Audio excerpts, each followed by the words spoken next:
Hey, good morning, everyone. I want to welcome everybody to this August 1st meeting. We've got an unbelievably good one. I'm excited to bring on Brant Bird from Pleasanton High School. He's going to be talking to us today about achieving success with a minimal number of club soccer players. And I know it's something a lot of us deal with, and so I'm really excited with what he's going to share with us this morning. Once again, if you got any questions, if you'll go to the Q&A panel, it'll pop up and we can answer it as you go. I'll also put up sometime during the webinar resource page, as well as the community group that we have. We've got a Google Sheet set up for anybody that wants to join in and weekly and have private messages sent to them. So we've got our contact list set up. And then also I've got a questionnaire if you don't mind filling out for future topics that we're looking over. We're trying to do the best we can to make this the most appropriate for you. So if you've got a topic, somebody that would be willing to present and share, just like Brant, we'd like to have them on and value your input to make this even better as we go. Without further ado, I'll turn it over to you, Brant. It's all you. All right. I'm excited to be here this morning. I appreciate all of you guys that are here. I know it's not always easy to get up on a Saturday morning, but I appreciate you being here. The topic that I'm going to discuss today is very near and dear to my heart. But before we get into it, let me tell you a little bit about myself. I know you guys probably saw a little blurb that was put out, but I'll go a little bit more detail. I was born in South Texas in Victoria, and my parents moved quite a lot. Lived in Abilene for a little while, lived in Tennessee for a little while, Virginia. When I was 10 years old, though, my family moved to Africa. My parents were missionaries, and we spent almost 10 years in Africa. I graduated from high school over there, and then came back to the United States for college. I went to Hardin-Simmons University, played soccer there, got my education degree, taught for 2 years in Abilene at an elementary school, and then moved down here to Pleasanton to start my coaching career. Since I've been here, it was the second year of the program that I took over. They were not a soccer community at all. In fact, the athletic director at the time fought for quite a long time to keep soccer out of the community. He was a football guy. And that first year of the program, they had all games away from home because there was no home field. So my first year of the program, we had a new field that was built and shared with the city. And we won 8 games my first year. And then we've kind of been building it ever since then. We played up a classification those first 8 to 10 years because we were so small. When 4A soccer was introduced, we were pretty excited because that's where we fit classification-wise. And the things I'm going to share with you guys today are some things that I've learned throughout my 19 years of coaching. I have had a few club players here and there. I currently have one. She plays at a pretty high level in San Antonio. We're 45 minutes from San Antonio, so it's quite a trek to get into the city for practices and those type of things. A few of them have made that trek over the years, but we found some success without club players, and I'm going to tell you some of the things that have been successful for me. So getting into it, one thing that I've found is that soccer is soccer. Whether you're a club coach or a high school coach, the game is the game.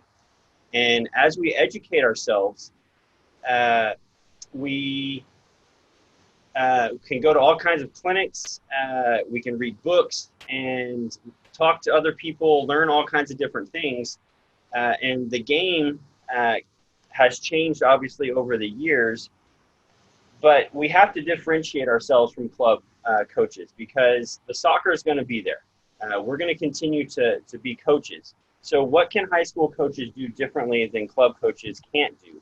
And that's what I've really focused on in my program because I can offer something to my girls at the high school level that their club coaches can't do to the same extent that I can. And that is the culture that I build within my program.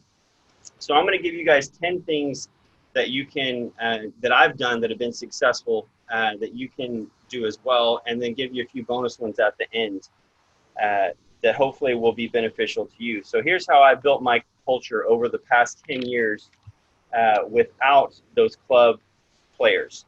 and it's enabled me to be successful. Through those 19 years, we've never missed the playoffs. We've been to the regional tournament the last 4 years in a row. And like everybody, I'm sure we were frustrated when this season got cut short. We were on quite a winning streak when it all got cut short. My daughter was a senior this year, so that's the way it goes. But the things I'm going to talk about hopefully can help you guys go past stuff like what happened this year. So item number 1, I did this the very first year as a newbie coach, and that is develop a team crest. And I don't know if you can see this, but this is my team crest. And what I did was I got on the internet and I started searching European team crest, and found one that was like a 2nd or 3rd division Italian club that I liked. And then I just copied it, changed it to my school colors, put our logo, our mascot in there, and made it our own and put it on everything. I think that soccer is a little unique from other sports because the way the uniforms are with European, with national teams, is that crest or logo is always on that uniform. And if you look at the NBA or NFL, they'll oftentimes have their names, but they don't often have their logo. If you think of like NFL, I guess, they'll have their logo on their helmet, but it's not on their uniform at all times. With soccer, it's always on their uniform. So I made a point to put this logo on everything that we have. And it's identified now. Anywhere the girls go around campus, the whole school knows that if they're wearing that emblem, they know that that's a girls soccer player. And they take a lot of pride in this emblem. And I'll talk a little bit more about something else that we do specifically with this emblem on one of my other 10 points. But it's something that's very special to them. They hold very dear to themselves. And I encourage you guys to create something that's unique. Don't take just the normal school emblem and put it on your jersey. That's okay if you don't have anything else, but I encourage you to find something that's unique to soccer. I didn't ask for permission. I guess if your administrators are really picky, you might want to ask for permission, but I just did it. And kind of the ask for forgiveness more than permission type of an attitude. And I've never had any pushback at all. So that's number 1. Number 2, take pride in what your athletes wear, especially if you coach girls. They care about their uniforms, their sweats, their practice gear. Get their input.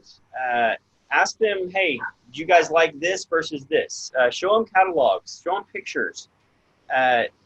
What I've noticed is because my girls are dressed really, really well, they have confidence in the way they're going to play because of what they're wearing, excuse me.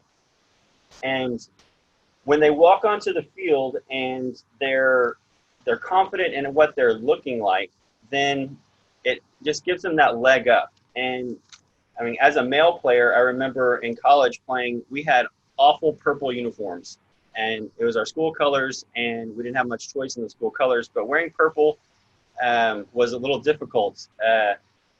And I didn't have the most pride in wearing purple as a guy. So obviously you can't change your colors, but the style of uniform is something that's important. Buying nice sweats, buying nice training gear, just having a little pride and stuff like that. And I know budgets are limited, but you don't have to do it all at once. Buy a little bit one year, then add to it the next year, and surprise them every now and then with something nice. So when they have that nice thing about them, they become the envy of other sports. I know that our boys team is very envious of our girls team because they're like, hey, how come we don't have that nice stuff? Well, your budget's the same as ours. So, talk to your coaches type of an attitude. Number 3, set standards for your team as well as yourself. And what I mean by this is when I came into the program, it was pretty much if you wanted to play soccer, you were guaranteed a spot on the team. And I quickly changed that mentality by saying, you know what, soccer is not for everybody. I'm going to give everyone the chance to try out, but we're going to put some standards here. I started putting running requirements in there, different skills challenges during tryouts. I now rank my girls during tryouts for 4 straight days on different agility drills and skills stuff. And they see those rankings after every day of practice and see where they rank among their teammates. That I kind of stole that idea from Anson Dorrance at North Carolina, that competitive cauldron idea. And what I found is when girls, at least my girls anyway, when they see that they're ranked near the bottom, they get motivated to go out and give a little more effort the next day. They don't want to be at the bottom, and they're going to compete a little bit harder that next day to give a little more effort. Number 4, themes. I have a theme every single year that my girls look forward to. I keep it a secret until the day that I release it. And this theme, I have t-shirts made and I present them with the t-shirts. The theme is always related to something that we're working on as a group, as a team. This past year, unbeknownst to me, worked perfectly with the COVID stuff. The theme was good. And there's a Marine that's a motivational speaker, and his kind of unofficial motto is good. And when someone says something bad to him, he's like, good. That gives you, room to improve. If they come and say, hey, this went wrong, he's like, good. Now you can fix it and make it better. And so I told the girls that our theme was going to be good for the year because we had lost in the regional semifinals the year before in a shootout to a very good Wimberley team. And I was looking forward to the opportunity to play Wimberley again. And their coach is a good friend of mine. And they took that, and the girls took it and said, okay, we're going to take that negative shootout loss and turn it around and make it a positive experience. And they really did. And throughout the season, we started seeing positive outcomes from that. Another theme that we've had in the past was don't hope, decide. Don't leave your what you want to do to hope. Put the hard work in and decide you're going to do it. Don't say that, oh, we were unlucky about something. No, go out there and do it. So I do different themes each year to motivate and that type of thing. And I make sure that our t-shirts are never school colors. And I do that for 2 reasons. Number 1, I looked in my closet early in my career, and I had so many green, white, and gray shirts that I was tired of it. And I wanted something with more color. And the second reason is I wanted when the girls wear the shirts, I wanted them to stand out in the hallways. And I wanted people to ask them, hey, what does good mean? Or what does don't hope, decide mean? So that they could tell other people about our theme for the year. And that has been a big deal amongst our student body when the theme comes out and asking different players what the theme means, that sort of a thing. Number 5, riding the bus and eating together. I require all of my players to ride back from games together. This is non-negotiable. Unless there is a family emergency, they must ride home together, JV and varsity. And the reason I do this is their time together on the bus is when they become a team.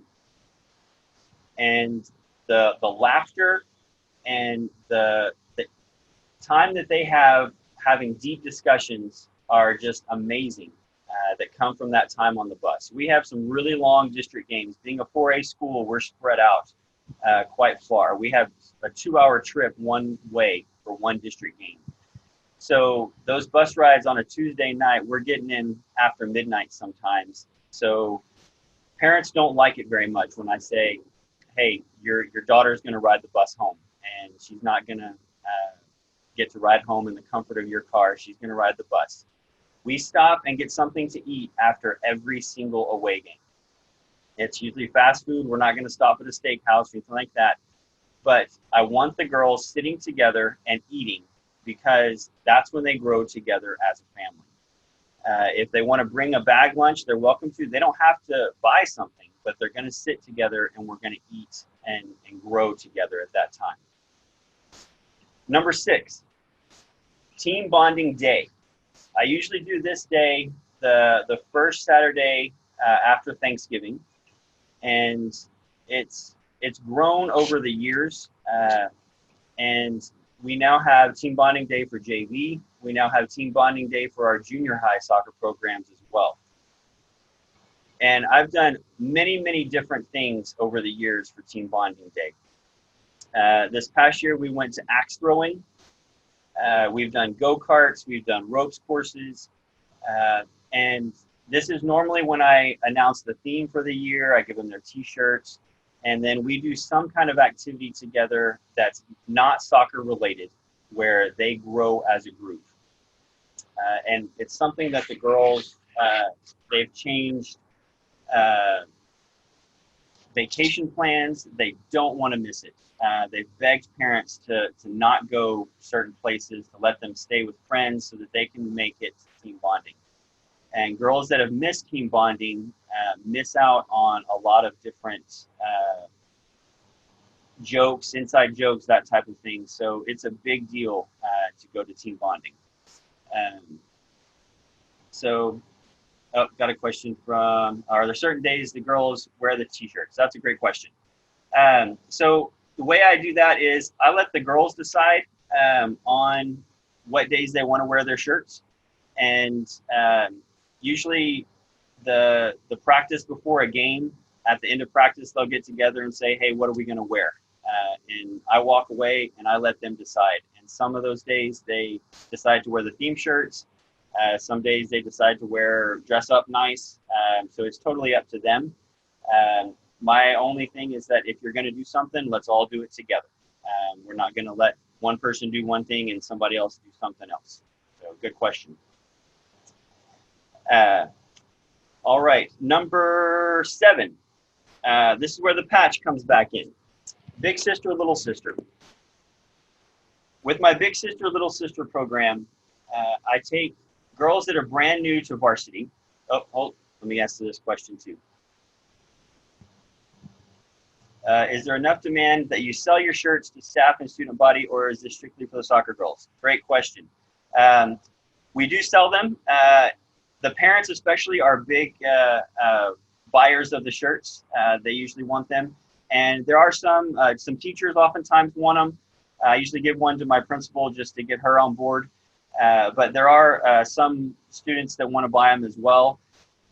So good question there as well. Usually it's not enough demand for a big fundraiser or anything like that, but we do sell a few of them. Usually the Booster Club takes care of that for me, so I don't have to worry about doing that. And thanks for posting the Jocko link for me, Warren. I appreciate that.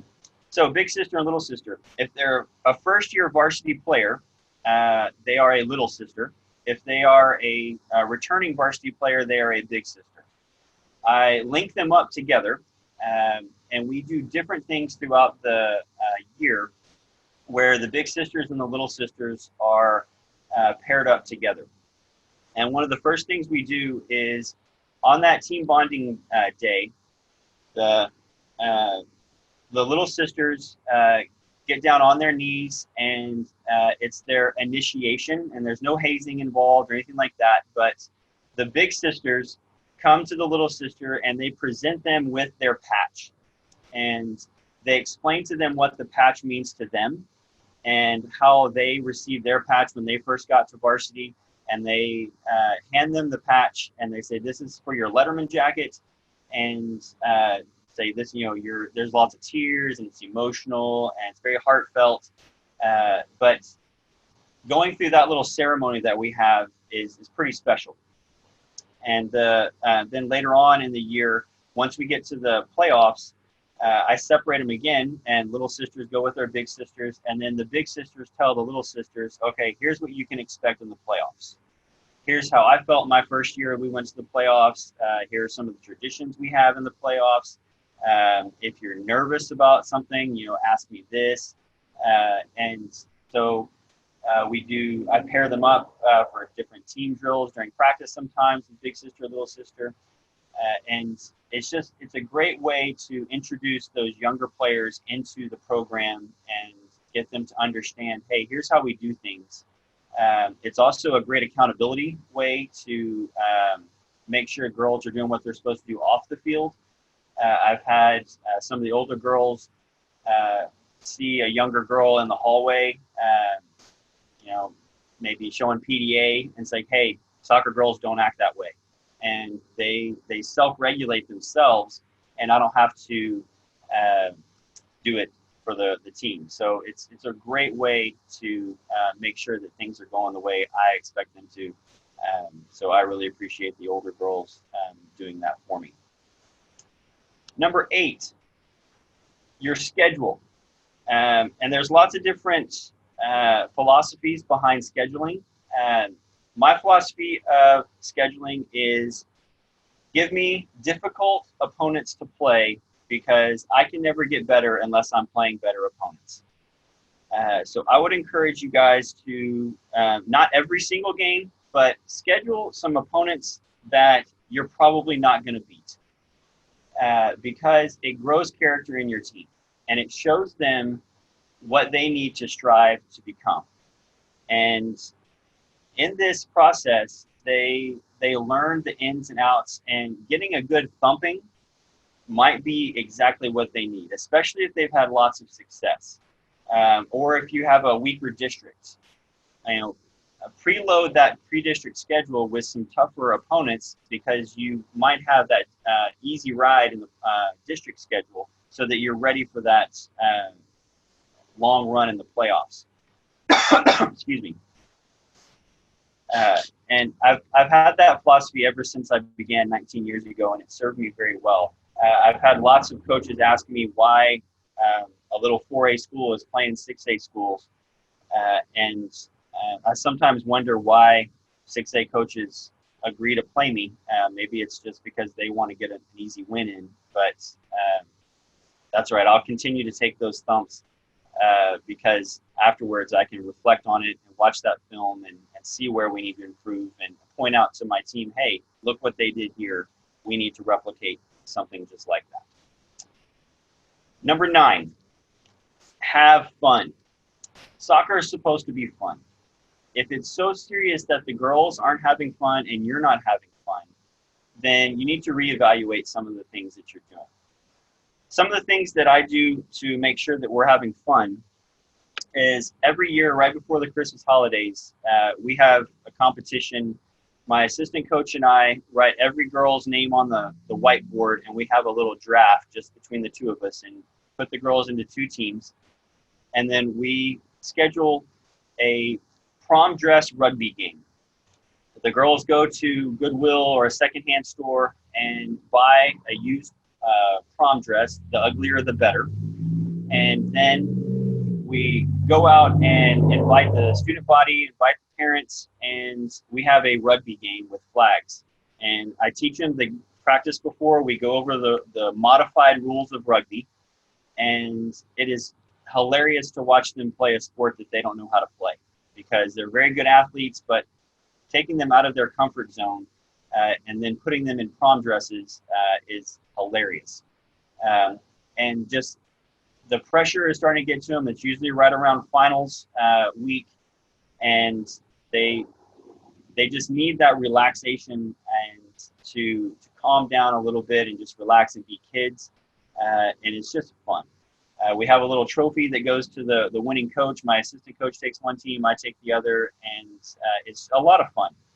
Afterwards, the Booster Club has hamburgers and hot dogs for anybody that wants them. Fans can enjoy it. It's open to all who want to come and enjoy. It's just a really good time. A lot of fun. Some of the other things we do for fun, we have something on Wednesdays after practice that we call happy circles. And I've had girls that in the past have been club players, and I had a parent call me and said, why can't my daughter miss practice on Wednesdays? She told me that she definitely can't miss Wednesday's practice because of something called happy circles, and her club coach wants to practice on Wednesdays. And I didn't realize that this player liked happy circles so much, but I explained to him that what happy circles is, I divide the team by position. So all my defenders and goalkeepers go together, midfielders together, and forwards together at the very end of practice, and I give them a question. And it's a random question like, if you could have a tattoo, what would it be and why? And I give it to each little section, and then I walk away and I don't listen. And they sit there and they just talk to each other. And they get to know the deeper part of who each person is in their little smaller happy circle. I give them 3 questions each Wednesday, and that's it. They look forward to Wednesdays at the end of practice so much that they will not miss practice. If they are sick, they will still come to practice because they want to be part of that. And it makes the team so much closer and unified. It's amazing. Just 3 little questions. And if I ever skip that on a Wednesday, I don't hear the end of it for weeks. It's pretty amazing, something so small that can be so big. We also have a team camp out. We call it a camp out, but it's not really it's been a camp out maybe twice where we actually slept outside. But this is over the Christmas holidays. It's an optional activity, but it's rarely missed by anybody. One of the team players will host this, and we'll go to their house, and basically it's a giant slumber party. They provide a room for me to sleep so I can be off on my own.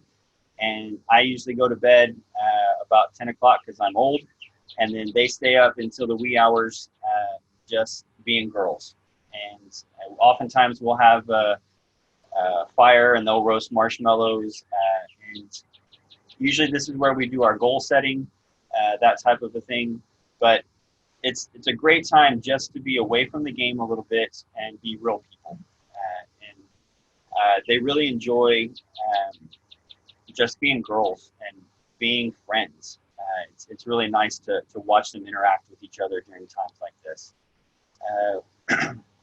We also have a tradition in the category of fun. When we have out-of-town tournaments, we have at least one of those every year. My district's really nice about helping me pay for stuff like that. And we have a coin soccer tournament.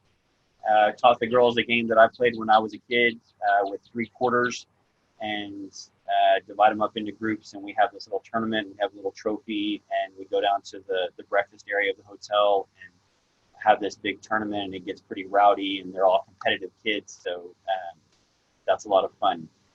During the playoffs, we have a game called Killer, and I pass out playing cards, 1 card to each player, and whoever gets the ace of spades is the killer, and they wink it at somebody, and if you get winked at, you have to die, and that type of thing.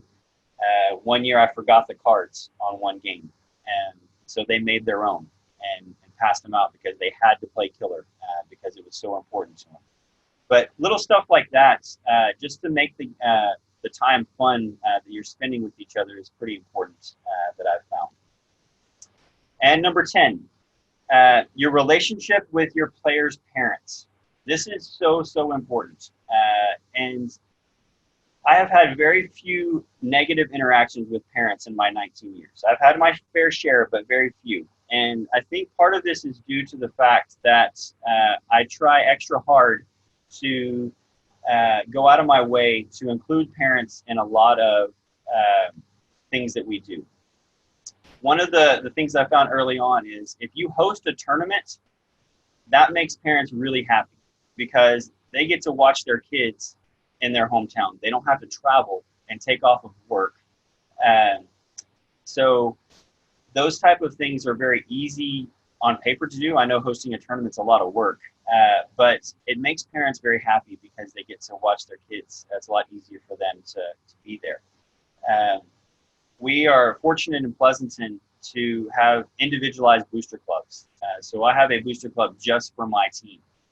And the relationship that I build with my booster club officers, I take a lot of time and effort to work on those relationships because they're my lifeline when it comes to money.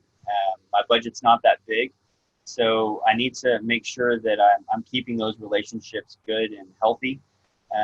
I'm very blessed when it comes to my booster club, and they ask me for a wish list every year, and I pretty much get everything that I ask for, which is very, very amazing.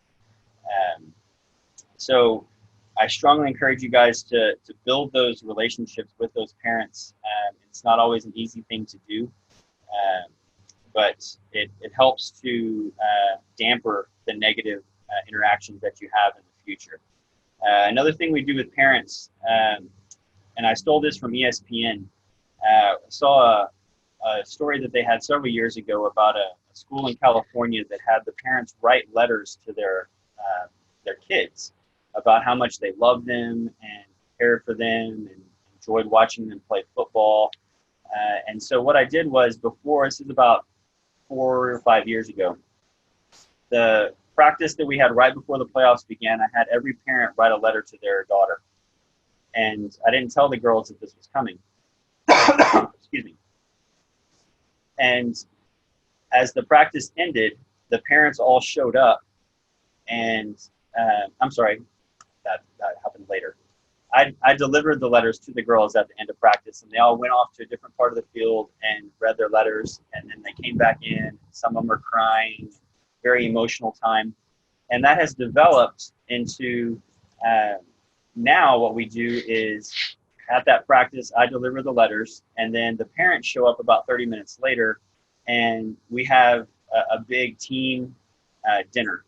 And we all eat together as a big family, parents, players, and coaches all together. And it's kind of a send-off for the playoffs type of an idea. And it's fun to watch those girls go and hug their parents and thank their parents for everything that they've done. And I don't know, I think it's important because without the parents, we wouldn't have the players. And so including them in all that we do is very, very important. So those are the 10 main ones. So let me give you some bonus ones.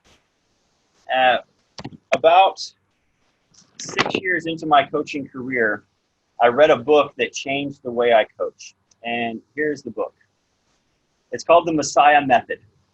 And this book is about Messiah College, which is a Division III school in Pennsylvania.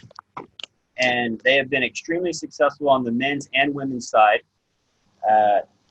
And as I read this book, my eyes were open like, wow, that is incredible, the way that they have structured their program and got people to buy in to the way they were doing things. So I strongly encourage you guys, you can buy it on Amazon. It's not too expensive, but I encourage you to read that book and take whatever you think will be beneficial to you. I've stolen all kinds of things from there. So some bonus things that I've done. I developed 5 core values. My 5 core values: we will work hard. We choose to be positive. We are a collection of friends first and soccer players second. We will separate act from feel. And we will play to a standard.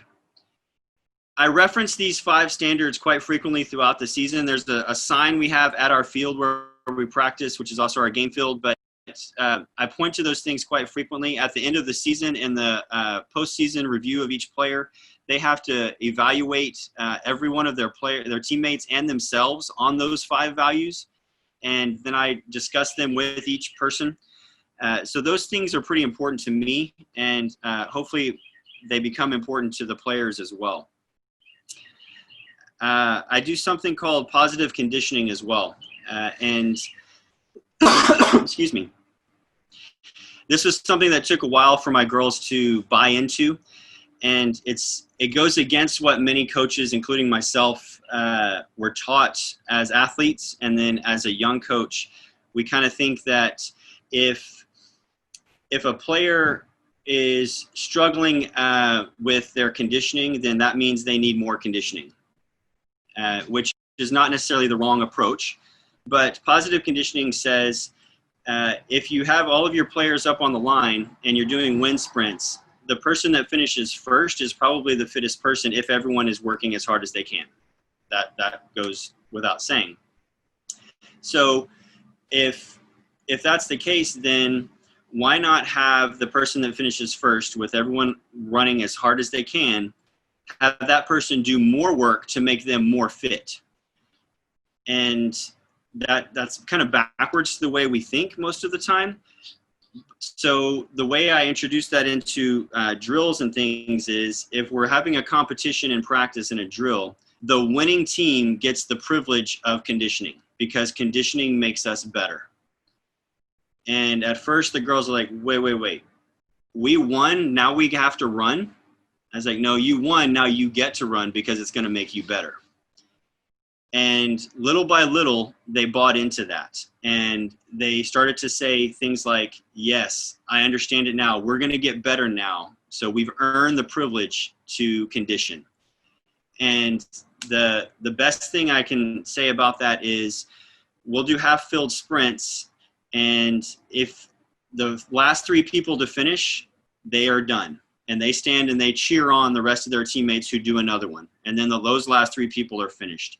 And when it gets down to the last 2 people, whoever wins, that girl gets the option of running one more by herself or being finished because she's the champion. Every single year for the last 6 or 7 years, that girl has run another one by herself, because she knows it's making her better.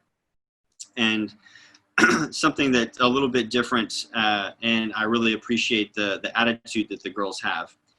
Another different thing that we do, my seniors are responsible for cleaning up all equipment after practice.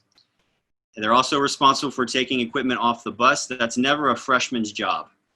It's a senior's job, because seniors need to show leadership and show the younger players exactly what they need to do.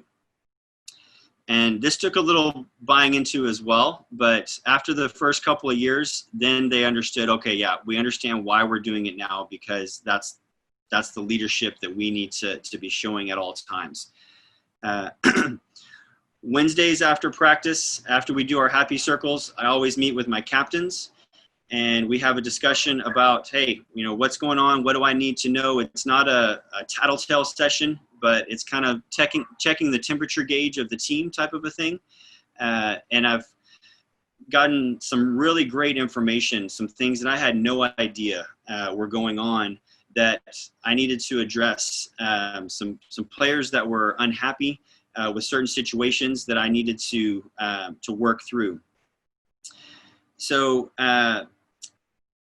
another thing that I use a lot of is a website called What Drives Winning. And they post a lot of videos and different media related things that talk about positive coaching and dealing with athletes from a positive perspective. So I highly encourage you guys to look up What Drives Winning. I've gotten a lot of my themes from them over the years. So that was an excellent thing to do. And we also start every practice with good news. And this is a time for the girls to just be girls and talk about what's been going on in their lives that day. Dumb things that happen in class, boyfriends that are acting stupid, whatever, their parents that are frustrating them. And I give them about 5 to 10 minutes to just kind of get it all out, and then we hit the ground running. And they really enjoy that time just to talk with each other. And it's their time. I don't dictate what's said or anything like that. And my final little tidbit here is, don't be afraid to think outside the box. And what I mean by that, there were 2 things I've done in the past that were very outside the box thinking. The first was, we have a big rival in our district that's about an hour down the road. And we had several district games where the fans were getting pretty rowdy. And the game itself wasn't getting too out of hand, but the fans didn't like each other. And you could tell that things on the field were starting to get a little antsy, but the two schools don't like each other. In all sports, we just don't get along. So the coach and I were pretty good friends. So this is probably 4 or 5 years ago. Before I called the coach, I talked to my captains first and then the whole team, and they agreed that this was a good idea. But I asked him, I said, hey, before the playoffs start, do you guys have any games available left in your schedule for a warm-up game? And he did, and so did I. So I asked my athletic director if he would clear this with the UIL to see if this would count as a warm-up game. He said it would. So we had a joint practice with our district rival. And what happened was they came to our field, and I planned the entire practice with the other coach there. And the two teams ran through drills together, and we called it a warm-up game. And what it did, and then we had a meal afterwards from my booster club, and it brought down the intensity of the two schools disliking each other so much. And so the next time we played each other, even though the rivalry was still there, the animosity was so much lower because we saw each other more as people as opposed to soccer opponents. They got to know each other. They were sharing all of their Snapchats and Instagrams and all that stuff. And so it was nice to watch the girls interact with each other. A second win was against one of our biggest rivals that have knocked us out of the playoffs several times, Wimberley. Again, their coach and I are pretty good friends. We were both at the same tournament out of town, and I asked their coach how he would feel about meeting up at the same restaurant. And so he didn't tell his girls, they just showed up where we were, and we had a meal together. And again, the two teams got to know each other a little bit better. And those two things go back to my philosophy. Each year at the beginning of the year, I give my parents and players at the meeting my philosophy. And that is that soccer is something that mirrors life. And as high school coaches, I think one of our jobs is to teach these athletes that through the game of soccer, we're teaching them life lessons. And whether we win, lose, or tie, there's a lesson to be learned. And as they move on past their high school years, it's important for them to understand that the relationships that they're building with each other and the relationships that they're building with their opponents are something that will carry on past these high school years. And I think that's something that separates us from club, is that club coaches are great coaches for the most part. But high school coaches are great coaches too, and we get to see our players every single day. We can build this culture that a club coach doesn't have the opportunity to do. And they're going to get soccer stuff from their club coach, but they're going to get life stuff from us. And the culture that we are able to create within the high school soccer program is something that's going to benefit our players that goes so far beyond what they're going to get from other sports outside of the high school setting.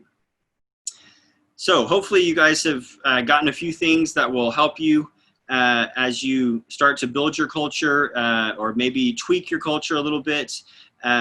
Please feel free to contact me at any time. I'll be more than happy to discuss anything with you further. Any questions that anybody has that have come up while we've been discussing? And you've got a ton of questions coming in, Brant. By the way, look up the Q&A, and I'll leave with you. And then I'll put up the resource page right now. Oh, sorry. Is team bonding all day together, or is it split varsity for a bit, JV for a bit, and then middle school after that? Great question. So I do them all three on separate days. Varsity will be with me. Usually my assistant coach goes with me on the varsity day. JV will be on a separate day, and the JV coach takes his team with JV. And then my middle school coaches do theirs on another day. There have been days with the middle school that I've gone and worked with them on their team bonding, and other days they do it on their own. I'm trained in a low levels ropes course, so I can do stuff like that with them. But they've also done stuff like bowling, frisbee golf, stuff like that. Next question, guys program at your school do similar events and activities. Unfortunately, they don't. My son is actually a sophomore in that program, and they've never really gotten behind the idea of the team bonding type of an idea. I don't think our boys coach is as comfortable with that type of a thing. So they've never really tried it. And they want me to repeat my core values. Sure, I'll go a little bit slower this time. Number 1 is we will work hard.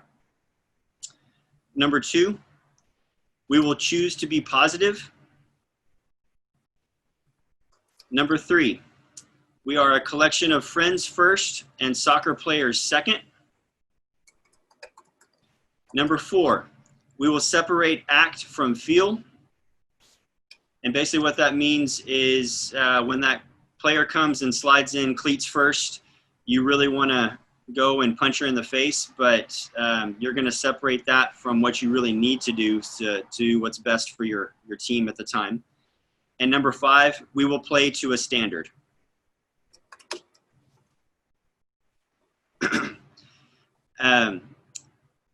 Next one, you mentioned how y'all eat together after a game, and it says, how do they interact after a loss? Another good question. I've never been a big fan of requiring like complete silence after a loss or anything like that. I think that when the girls win or lose, they need to be able to express how they're feeling. So I let them be themselves. And oftentimes some of them choose to be quiet and they need that time to reflect on how they played, but other people need to talk it out. So usually it doesn't take them very long to get back to their normal behavior of fun and happiness. I do have them fill out notebooks after every game, and those notebooks just have 2 questions in them. The first question is, what did you do that, I got to remember my questions now. Let's see. How did you play, and what did you do well, and what did you do to play well? And then the second question is, what can you do better, and how can you do it better? And they answer those 2 questions, and then I respond to every player before the next game. So they don't like doing those notebooks. They complain about them, but I think it gives them a lot of really good feedback. And I have them look at those. Okay, if you're seeing a pattern and something that you're not doing well throughout a few games in a row, then obviously you're not addressing it yourself, and you're not taking the feedback that I'm giving you. And we need to address that in a different way. So hopefully that answers that question. So basically, I was just curious about your notebooks. Is that something that you have them take with them after every single practice, or are they keeping it with you at all times, or how does that kind of look like? So I have a big laundry bin, and they put it in the laundry bin after they finish writing in it, and then I take it home with me, and then I answer them and then bring it back. I load it on the bus and take it off the bus every game.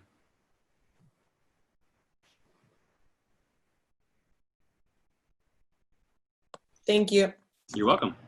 Then Ruben, you want to ask yours? I see Ruben's got one he's typed in here. Yeah, this is going to be my first year as a head coach for girls as well. Congratulations. Thank you. How are you preparing for this year, and how is it going to be different from the last 17 years, I think, that you mentioned? So this year is definitely a lot different. I graduated 5 seniors, and all 5 of them started since they were freshmen, and one of them was my daughter. So this year will definitely be a lot different. One, I think, advantage that I have is because we have junior high soccer, I'm able to watch the girls develop from 7th grade all the way up. And with the JV program as well, I'm able to plan ahead a little bit. And with my assistant coach and I, we've kind of said, okay, well, if girls pan out the way we expect them to plan out, we're going to plug this one here and this one here and this one here. And I think that's one of the fun things about coaching is, those uncertainties of I have someone in this one position that I really, she graduated, so who's going to fill that spot? And I'm excited to see where where girls step up. And I have a policy that nobody makes the team just because they were on the team the year before. Everybody has to try out every single year. And I think some girls got a little complacent about that last year. And I ended up cutting a girl who had been she was a senior this past year, and she had been on the team as a junior, as a varsity player, and she got cut. And I'm at a part in my program now that I have the luxury of doing that. It took me a long time to get there, but I think some things that I'll do different this year won't be all that drastically different, just because I've been here for 19 years and I've been able to establish the way things work. I will say that I'm trying to change a little bit of the way I post teams on the night that I decide who makes the team. I've gotten some feedback from the girls that they don't like the way that's done, but they don't know of a better way to do it. So I'm trying to get some other feedback from other coaches about how they do it and kind of work through that. Over the years, I've gotten a lot of different ideas of working with the girls to have ownership in it's their team. So even though I'm the coach, they need to have a little bit more say in it as well. And I'll make the ultimate decision, but I need to have some more input from them. So that's probably something I'll do a little bit more this year, is have a little bit more input from the girls. Hey, Coach Bird, how are you? This is Coach Hector Cano, East Atlanta High School here in El Paso. Hello. Really familiar. Having come from a private school program there in San Antonio a year ago before I moved out here to El Paso, I'm very familiar with the success of your program. So congrats. Thank you. Question I kind of had for you, probably a little bit more off the wall, but what have you noticed in your time there as far as your location, coaching, and I guess because I know Pleasanton is obviously not in San Antonio near, but you're still in a relatively rural location. What have you noticed, how that's kind of the positives and the negatives? How has that really, particularly the positives, how has that really helped your program, the camaraderie of your program, and what, the things you notice that you're able to do, or the things you wish you could do a little bit more of, kind of trying to focus more on the positive, but some of the things that you've noticed, I guess. So something I've noticed early on, when we made the playoffs, because it's a small community, Pleasanton only has about 10,000 people in it. I didn't realize this was going to happen, but I pulled the bus up for the girls to get on the bus to go to a playoff game, and there was a fire engine waiting to escort us out of town. And I had no idea something like that was going to happen. And the way the community rallies around sports in this town is pretty amazing. And I think that differs quite a lot in larger towns, because with something like San Antonio, I think they have something like 12 different school districts or 15 different school districts. You can't just say that, there's one high school in San Antonio, because it's not the case. Whereas Pleasanton, being a one high school town, everybody's going to be behind the high school. And soccer itself, this past year especially, the local newspaper really got behind my program. And we had story after story after story just about girls soccer. And you're not going to see that in the San Antonio paper. And it's just a major benefit of living in a community this size. You go to the grocery store and, people know you, and they're like, you coach their kids, or you coach them when they were in high school, because I've been here so long. And it's just one of those things that I really enjoy living in a town this size, that I wouldn't necessarily get all of those benefits living in a larger town. And I think that the longevity that I've had here has played a part of that as well. Our boys program has had multiple coaches since I've been here. I think they've had 6 or 7 during my time here, and it's really played its toll on that program. Their current coach has been there for a while, and they're starting to see some success because of it. But I think that the small town feel of community support is definitely probably the biggest thing that I've seen. Yeah. So as the spring went virtual for everyone, and as many schools are beginning to prepare virtually for the fall, what are some like culture building activities that you used in a virtual environment that can kind of continue some of these ideas of building culture that you've put forward? Sure. So we, my booster club was really nice. They bought a book from the What Drives Winning website for every single one of my players, and we did a book study together. And then we would have Zoom meetings every so many days, and I would have the girls read like 2 chapters, and then we would discuss it as a group over Zoom during that time. Excuse me. I also had them do, I found a quote, and I videoed myself reciting the quote, and then posted the video and said, okay, now it's your turn. It's time for you to, each player has to post an inspirational quote. We had Google Classroom for the soccer team. And so they were able to get all these quotes from each player to try and inspire them at the time. There's one more that I just thought of and I just forgot it. I had each player write a handwritten letter to another player. And I went through and said, okay, this player is going to write to this player. Oh, it was big sister, little sister. That's what it was. Write a letter to her explaining to her what this season meant to you because of her. And I told them they couldn't text it. They couldn't Snapchat it. They couldn't email it. They had to be a handwritten letter, because that, being as old as I am, I remember receiving handwritten letters, and it just means so much more when it's a handwritten letter. So that was something that I had them do. And since my daughter was on the team, when she got her letter, she was crying tears of joy because of the letter that she got from her little sister. It was pretty amazing to watch her go through that situation. And it was difficult to watch them have to go through the end of the year the way they did, but I'm sure you guys understand that as well with your teams. But that kind of helped with some closure.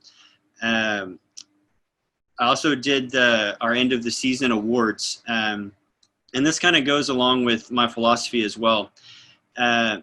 Being consistent with who I am, I teach team in everything that I do. Like, we're not going to focus on the individual, we're going to focus on the team. And about 8 years ago, I realized that I was not being consistent in that with our awards at our awards banquet. And I was awarding MVPs, like 3 or 4 different kinds of MVPs. And here I was all season long teaching team and group, and then I was singling out people in our awards banquet. And I was really convicted about that. So I scrapped all of my awards that I had traditionally given and redid all of them. So now I don't give any MVP awards at our sports banquet. I give team awards. And I think that is a whole lot more consistent with my philosophy that I'm trying to get across to the girls. I give a funniest moment award. I give a heart of the team award. I give a teammate of the year award. And then a fourth award that we give is based on a former player of mine who has a special needs little brother. And he would come to every single game, and the way he would cheer for his sister was so infectious. We named an award after him. And that's probably the most coveted award because of the passion that he has. So just kind of making those small changes, I think being consistent with my philosophy was pretty important. When it comes to tryouts, I did soccer for 3 years from the boys' side as a JV coach, and I've seen a couple things. We did the list for 2 years. You let them know in the list, and then they come talk to you. Yeah. And then my second year, on Friday, we already knew what the teams were going to be. So we just let them play and have fun. And we walked over the whole field and we talked one-on-one with the kids and said, this is what we like, but, there's people in front of you. And I feel like that one takes more time, more conversations one-on-one, but there wasn't a lot of people upset about being cut or being placed on a different team. Whereas when you put the list, usually we stay for an hour after practice because people come in the door and, some of them are teary-eyed and they're upset. Even the ones that don't make it to varsity and they're sophomores, they come in and they want to be competitive and they want to be in varsity. But I guess I want to know what you do to decide what teams the girls are going to be at. Mm-hmm. And the other thing that I've seen from my previous head coach was that, like you said, everybody's JV or everybody's like, there's no varsity players. But during the year, when somebody has the grades, somebody has the fitness and the skill, come October or early November, you tell them you're a varsity player. Now, we don't know if you're going to play a lot. We don't know if you're going to be benched. That's going to be dependent on you and the competition that we have. But you did, up to this point, you did everything right. So, you're going to come to tryouts to help me choose your teammates. So I kind of like that because people around, they see, oh, this guy is getting all the grades. This guy is doing, he's coming to run. He's coming to lift. He's doing everything right. So that's who I need to be in varsity. So I kind of like that too. Yeah, I like the idea of talking to him one-on-one prior to posting. That's good stuff.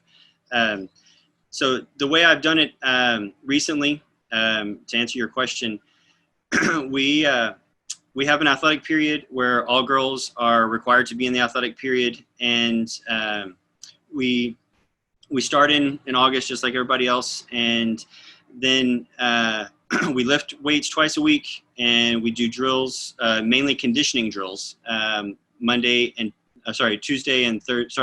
Wednesday, lift weights Tuesdays and Thursdays, and then Friday we play. And my assistant coach and I are evaluating the entire time. And then once, once the Thanksgiving break comes around, after school, we'll have 4 tryout days after school. But prior to that, every Wednesday, they are required during the athletic period, we time them in the mile. And then this next year, we're also going to have time 2 mile. They have to meet certain qualifying times in order to try out right there after Thanksgiving. There's JV requirements and there's varsity requirements. My JV time for the longest time has been 9 minutes. And my varsity time was 7:40. But what I found was this past year, almost every single girl got a varsity time of 7:40. So I decided that those times were too easy. So I informed the team that next year the times are dropping. So it's going to be 7:20 for varsity and 8:30 for JV. They have to meet those times twice before Thanksgiving in order to try out. And has been something that has worked really well for me, just to kind of weed through the girls that really want to be there. And it's also presented something really, really amazing is once they reach their times twice, they don't have to run them anymore, but they have to help other girls do it. So they'll be out on the track encouraging and helping girls get their times in, and the camaraderie that's built during that time is amazing. It's really fun to watch, and seeing other sports that are out on the track at that time, seeing these girls being physically pushed from behind and meeting their times is awesome.